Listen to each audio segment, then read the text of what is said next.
Manipur Top Channel की माइकैदगी अखनब report खरा कोविड-19 की अपडेट हौजिकफाउ फंगजब रिपोर्ट खरा मैम अपडेट पीजगे by the Research and Diagnostic Laboratory BRDL Jenims की कोविड-19 टेस्ट रिपोर्ट अमा ngasi मेगी tang ama inglisingani kun matung si positive list ama thole sigi positive list sigi matung ina ma'am दा confirmation खरा पीजगे ma'am tentak na पीजगे ngang sangmon na pi hibadagi ma'am की comment ma'am pibire ado ngasi tentak na पीजगे ngasi BRDL Jenims ta test tabu matamda COVID-19 na positive oirakraba miyoi singsi Imphal West gi miyoi kuntrani Kaksing gi miyoi ama Bisnupur gi miyoi ahum Imphal West gi miyoi taragamari Thawbal gi miyoi ama amasum Susampur gi miyoi amane aduga apun boina Jenims ta test tabu matamda phangakhiba report sigi matung ina COVID-19 na positive oihan khibasi ngasi miyoi yangkhai ga mathoini amasum sumna gi miyoi yangkhai ga mathoi sigi manung sida nupa na miyoi kun ga mathoi ne masum nupi na miyoi kuntrani aduga makhoi gi sahi sina mayam sahi mari dagina marfu phuki manung da leiba miyoi ngaktani ngasi COVID-19 positive oirakhiba Jenims ta test tawbada khanglakhibani Jenims ki oinani mayam amasum ngasi si COVID-19 positive oibagi apun mamasing ji hore nung daram gi data pithorpoi gi matung ina mayam da update pizarake ta shenama ngasi gi di mayam positive si khatang dum wang du ba male Jenims ki se duki matik mi wang kre COVID-19 positive oirakpasi miyoi yangkhai gi mathoi sujing kre apun mangasi goina apun ba report ki matungina miyoi kaya yam gadobano haibaduri horen report si yenga kan mayam da soi soi update pizara kena Manipur Top Channel gi mekeri gi mayam da hijari abduga mayam gi mochu thambiramo amasu mayam losilak poina ngasi gi editorial kalam dagi lakhochara kan mayam na kalam asang katang mayam na khangjin bada kan gadobong katang mayam na pizaram ge laingak ta mayam na thajaba mangkhrabadi punamak arem bada tagani lingli ba laingak si parliamentary form of government ni democracy ni miyam na khanjaba makhoi gi mihut sing na miyam gi laingak lon paibani laingak lon asi miyam gi damaktani isam samada lainga amasu miyam khaidokna ba yadraba masagi masa amkhaktani ani si setok khaidokna ba yadabagi hauna ba laingak amasung miyam gi marakta aset pa thajana ba laigadabani miyam na su laingak pu thajabaga loinana makhoi gi damak laingak na paikhalakpa thabak thoram sing mai pakhanbaga loinana Madugi kana basu laugadabani phibam sida yaurak hanba ngamlagadi laingak tu afaba masu mai pakpa lainga ama oigani maramasina lainga amasu miyam gi marakta thajana ba haibisi laigadabani adubu laingak ta soidana laigadaba miyam gi thajaba si mangkhiduna hek lairektaba matamdadi laingak na paikhalakpa thabak thoram amata mai pakte miyam na sumadugi tangai phadaba kanaba singdu phangba ngamde masina laingak tu gi makhada lairiba sang phangna warai amasum nomagi hingnabagi punsida khudong sadaba kya mayoknarai adubu hingdabadi yadabanina sanaba leite takheng thang haibadugi phibamda lamdamsigi lo lairi satnabi lairi amasum lobu khutna pairurabadi madugi saitheng phangani khangna mana ngamjaba pambai sing puthoknaduna makhal kya gi thawong sing satharai masigi thawdausi ngasi ngarang khaktagi nate Manipur na lebak sigi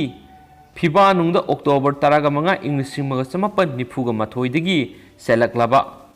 Part C state oina lairingai amasum MLA kuntra khaktamak laiba Union Territory oina lairingai dadi asigumba thaudausi toina mayokna khide adubu January kunga matoi English maga samapan humdraga mathoida Manipur na mapung phaba state ama oiraklaba matungdagi ihan hana kumja English maga samapan humdraga ni thoida MLA humfugi pangthokiba Manipur Legislative Assembly gi mikhal matungdagi mathang linglakhiba laingak singdagi yamna toina hakthengnarakle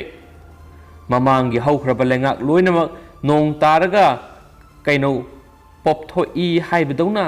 puludrabasu haujik BJP na lusingduna laingak liba lainga asigi hek mamangda lairamba Congress laingak adu khaktamak panbada miyamna soiduna khangani maramdi sakhot tharangi thabak kokthong ama tawramba Capital Project pakhalamba state amasum national highway sing pakthok chakthok halamba flyover na singbabu sagalamba lainga adu tam ahumlaktagi hena thaugai makhata na punabigi khudong chaba miyamna pirakhide March Mari English ngani ga taraga tareta pangthokiba 13 suba Manipur State Assembly gi mikaladuda long na taki apun be MLA humpu gi manungda lainga khutpai nanabagi majority yauna kharak pangam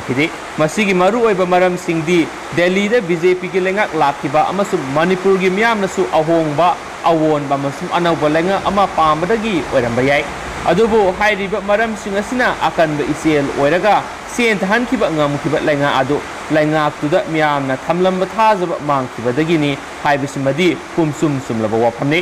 ꯍꯧꯖꯤꯛ ꯂꯩꯔꯤꯕ ꯂꯩꯉꯥꯛꯁꯤꯁꯨ ꯑꯗꯨꯃꯉꯥꯏ ꯄꯥꯡꯊꯣꯛꯀꯗꯕ ꯃꯇꯝ ꯅꯛꯁꯤꯜꯂꯛꯂꯕ 12 ꯁꯨꯕ Manipur legislative ꯑꯦꯁꯦꯝꯕ꯭ꯂꯤꯒꯤ ꯃꯤꯈꯜꯗ ꯃꯤꯌꯥꯝꯅ ꯊꯥꯖꯔꯤ ꯅꯠꯇ꯭ꯔꯒꯅ ꯊꯥꯖꯗ꯭ꯔꯦ ꯍꯥꯏꯕꯁꯤꯒꯤ ꯆꯞ ꯆꯥꯕ ꯉꯥꯅꯤ ꯏꯁꯤꯡꯅꯤ ꯍꯥꯏꯕꯗꯨ ꯁꯪꯁꯪ ꯎꯒꯗꯧꯔꯤꯕꯅꯤ ꯃꯔꯝꯁꯤꯡ ꯑꯁꯤꯅ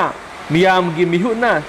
ꯁꯦꯝꯖꯟꯕ ꯃꯤꯌꯥꯝꯒꯤ ꯂꯩꯉꯥꯛꯁꯤꯅ ꯃꯤꯌꯥꯝꯒꯤꯗꯃꯛ ꯄꯥꯏꯈꯠꯂꯛꯄ ꯑꯐꯕꯅꯤ ꯍꯥꯏꯔꯤꯕ ꯊꯕꯛ ꯊꯧꯔꯝꯁꯤꯡ ꯃꯤꯌꯥꯝꯗ ꯈꯪꯍꯟꯗꯨꯅ ꯃꯤꯌꯥꯝꯒ ꯄꯨꯟꯅ ꯄꯥꯡꯊꯣꯛꯃꯤꯟꯅꯒꯗꯕꯅꯤ ꯃꯤꯌꯥꯝꯅꯁꯨ ꯊꯥꯖꯗ꯭ꯔꯕꯗꯤ ꯂꯩꯉꯥꯛꯁꯤꯅ ꯃꯅꯤꯄꯨꯔꯒꯤ ꯂꯝꯕꯤ ꯄꯨꯝꯅꯃꯛ ꯀꯣꯏꯂꯥꯁꯀꯤ ꯃꯍꯨꯠꯇ ꯁꯅꯥꯅ ꯊꯥꯔꯒꯁꯨ ꯃꯤꯌꯥꯝꯅ ꯆꯠꯂꯨ ꯍꯥꯏꯕꯒꯤ ꯍꯥꯏꯔꯛꯂꯣꯏ ꯃꯤꯌꯥꯝꯅ ꯊꯩꯗꯣꯛꯂꯒ ꯅꯥꯂꯛ ꯃꯣꯡꯁꯣꯡꯗ ꯖꯪꯒꯜꯗ ꯑꯣꯏꯅ ꯆꯠꯈꯤꯅꯤ ꯃꯔꯝ ꯑꯗꯨꯅ ꯍꯧꯖꯤꯛꯃꯛ ꯃꯥꯌꯣꯛꯅꯔꯤꯕ ꯀꯣꯚꯤꯗ-19ꯒꯤ ꯁꯥꯊꯤꯔꯛꯂꯤꯕ ꯐꯤꯕꯝꯁꯤꯒꯤ ꯃꯇꯥꯡꯗꯁꯨ ꯃꯁꯤꯕꯨ ꯃꯥꯌꯣꯛꯅꯅꯕꯒꯤꯗꯃꯛ ꯂꯩꯉꯥꯛꯅ ꯂꯧꯈꯠꯂꯛꯄ ꯆꯦꯛꯁꯤꯟ ꯊꯧꯔꯥꯡꯁꯤꯡ ꯃꯤꯌꯥꯝ ꯈꯪꯅ ꯃꯤꯌꯥꯝꯒ ꯈꯨꯠꯁꯝꯅꯔꯒ ꯄꯥꯡꯊꯣꯛꯀꯗꯕꯅꯤ ꯂꯩꯉꯥꯛꯁꯤꯅ ꯃꯥꯏꯀꯩ ꯁꯣꯝꯗ ꯂꯥꯛꯇ꯭ꯔꯦ ꯍꯥꯏꯕ ꯅꯠꯇꯦ ꯂꯥꯛꯏ ꯍꯣꯠꯅꯔꯤ ꯇꯧꯔꯤ ꯑꯗꯨꯕꯨ ꯀꯣꯟꯖꯦꯡ ꯀꯣꯛꯐꯥꯏꯅ ꯁꯨꯕ ꯌꯥꯔꯤꯕ ꯃꯈꯩ ꯁꯨꯔꯒ ꯃꯅꯪꯒꯜꯗ ꯃꯔꯨꯝ ꯄꯨꯏ ꯍꯥꯏꯕꯒꯤ ꯐꯤꯕꯝꯗ ꯑꯀꯟꯕ ꯆꯦꯛꯁꯤꯟ ꯊꯧꯔꯥꯡꯁꯤꯡ ꯂꯦꯞꯇꯅ ꯂꯧꯈꯠꯂꯛꯂꯒ ꯅꯨꯡꯇꯤꯒꯤ ꯄꯣꯖꯤꯇꯤꯚ ꯀꯦꯁ ꯃꯁꯤꯡ ꯂꯦꯞꯇꯅ ꯍꯦꯟꯒꯠꯂꯛꯂꯤꯕ ꯀꯔꯤꯒꯤꯅꯣ ꯑꯃꯁꯨꯡ ꯂꯦꯞꯇꯅꯁꯨ ꯁꯤꯔꯤꯕ ꯀꯔꯤꯒꯤꯅꯣ ꯃꯁꯤꯗ ꯑꯁꯤꯕꯒꯤ ꯈꯌꯥꯠꯇ ꯇꯥꯈ꯭ꯔꯕ ꯃꯤꯑꯣꯏꯁꯤꯡꯗꯨꯅ ꯊꯑꯣꯏꯅ ꯁꯤꯖꯔꯒꯦ ꯍꯥꯏꯗꯨꯅ ꯆꯨꯡꯁꯤꯟꯕꯗꯤ ꯑꯣꯏꯔꯣꯏ ꯄꯣꯖꯤꯇꯤꯚ ꯑꯣꯏꯅꯤꯡꯕꯁꯨ ꯌꯥꯎꯐꯝ ꯊꯣꯛꯇꯦ ꯃꯔꯝꯗꯤ ꯃꯤꯌꯥꯝ ꯃꯔꯛꯇ ꯊꯋꯥꯏ ꯃꯥꯡꯅꯤꯡꯕ ꯃꯤꯑꯣꯏꯁꯤꯡ ꯌꯥꯎꯕꯗꯒꯤꯅꯤ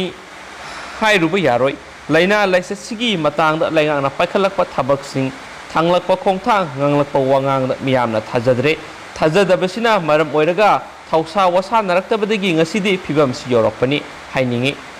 ꯂꯩꯉꯥꯛꯅ ꯃꯈꯣꯏꯗ ꯂꯩꯐꯝ ꯊꯣꯛꯄ ꯃꯤꯌꯥꯝꯒꯤ ꯊꯥꯖꯕꯗꯨ ꯃꯥꯡꯍꯟꯗꯅꯕ ꯈꯔꯒꯤ ꯍꯦꯟꯅ ꯁꯦꯡꯅ ꯃꯈꯥ ꯇꯥꯕ ꯆꯦꯛꯁꯤꯟ ꯊꯧꯔꯥꯡꯁꯤꯡ ꯄꯥꯏꯈꯠꯍꯟꯅꯤꯡꯉꯤ ꯂꯥꯏꯆꯠꯁꯤ ꯊꯤꯡꯅꯕ ꯁꯟꯗꯣꯔꯛꯍꯟꯗꯅꯕ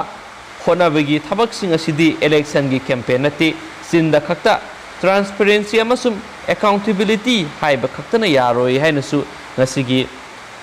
एडिटोरियल की कलम लौटब कंटेंट्स मखा ताना फोंदोरी चीफ मिनिस्टर एन बीरेन सिंहाना मागी फेसबुक पोस्ट थगलप वरोल खर मैम शेयर तौजगे थोदोक्थोख्रीब नुपी हाइबदी जेलर लेर कैसामपात नाथोब थौदो मसक ममी खमे माकी ममी लाइसरम ओंबी किहैस बैग्यवती देवी कौई माक सही हुम्फुगनिथै सुरे माकी मपुरोइबगी ममिंगना लाइसरम बोपेन सिंगा कौई सिंजमई सोंथम लेखाइदगिन हाइरि वीडियो वायरल ओइरबा मतुंगदा रिम्सदा मार्क्स पुखलकपनी अदुगा करिगुमा सगुम्बा थौदोकसिंगसि थोकपा तारगदी मियोइसिंगना 112 दा पुलिस कंट्रोल दा नत्रगना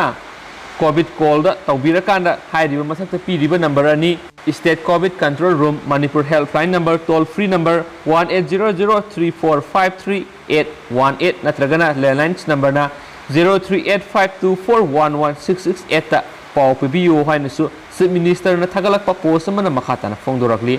हौजिकोनदी मतंग साइ लुसिनजरगे मैम नोंसी याम कन सुबना मरम ओइरकान बैकग्राउंड से खतंग नुआइत्रे सिगिदमक मैम वराउबिरोय अदुगा पाथोक सबीद सोइखिब लानखिब यावरसि मैम नंगा